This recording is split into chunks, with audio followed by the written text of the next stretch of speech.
acho isso decisivo em termos mesmo de avançar e a consciência crítica das pessoas, né? E fiquei muito feliz de ver que, aparentemente, pelo menos, houve uma surpresa até por parte dos organizadores do evento aqui, quanto ao sucesso, ao número de inscrições e participação das pessoas. Então, de fato, o evento, pelo que eu estou vendo, é um sucesso enorme e a importância mesmo para quem não vem assistir, mas vê os cartazes, mas vê que existe uma agitação em torno do pensamento do Marx, que é um pensamento que está vivo e sempre vai estar vivo enquanto o capitalismo for contraditório, ou seja, sempre. Quer dizer, Marx é o único autor, o primeiro e o único grande autor, em que a análise do capitalismo passa sempre por uma análise de crise. Ou seja, não dá para dizer que a crise é só mais uma dimensão, mais um aspecto do pensamento. A crise está no cerne da crítica de Marx ao capitalismo.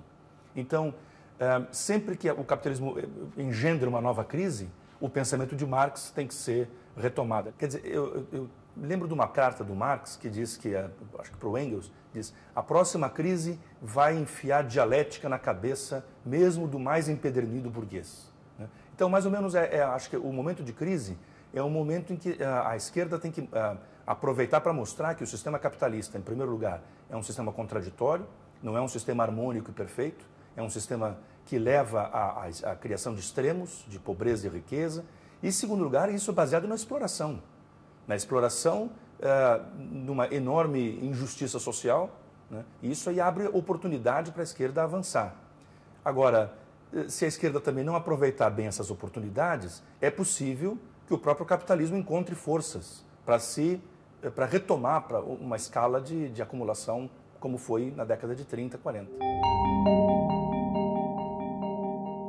Esta crise, na minha opinião, tem a ver com o esgotamento desse sistema, desse modelo. A partir de 29, de um ponto de vista até inesperado, né, houve uma reconstituição das forças capitalistas, políticas, sociais, novos pactos, o estado de bem-estar social e tudo, que deu ao capitalismo um fôlego de mais uns 50 anos, né, e que começou a se esgotar nos anos 70, esse fôlego, e foi se esgotando gradativamente. É claro que o sistema, nesse momento de queda, não quer dizer que a queda seja constante, ele tem momentos em que ele retoma, tem momentos em que parece que a retomada vai se dar. Nos anos 80, por exemplo, os americanos estavam em crise, o capitalismo nos Estados Unidos, mas na Europa as coisas iam bem, no Japão também. Nos anos 90, a Europa que começa a marcar passo, o Japão entra em crise, os americanos parece que vão bem, mas na verdade não vão bem. Quer dizer, são estertores, né? São como o canto do cisne, né? Ou estertores aqui de uma agonia mais ou menos lenta. Diante desses problemas todos que levaram à queda dos investimentos produtivos na área industrial e agrícola, o lucro e o excedente econômico passou a ser canalizado para a esfera financeira. E ela cresceu de uma maneira absurda nos anos 90 e agora nessa década atual. E é isso que explodiu, a bolha. Mas ela explode porque tem o lado financeiro explode porque tem o lado produtivo, que é contraditório.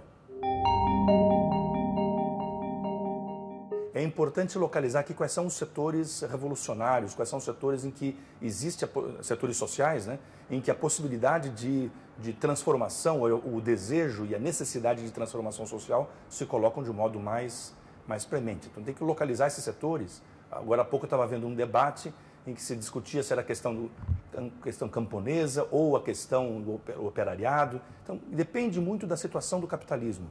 O capitalismo periférico tem uma certa configuração social, o capitalismo dos países centrais, aqui na Europa e Estados Unidos, tem outra configuração. Então é importante analisar muito bem qual é a configuração social, qual é a formação social que se tem para conseguir atuar dentro dos setores mais revolucionários, mais explosivos.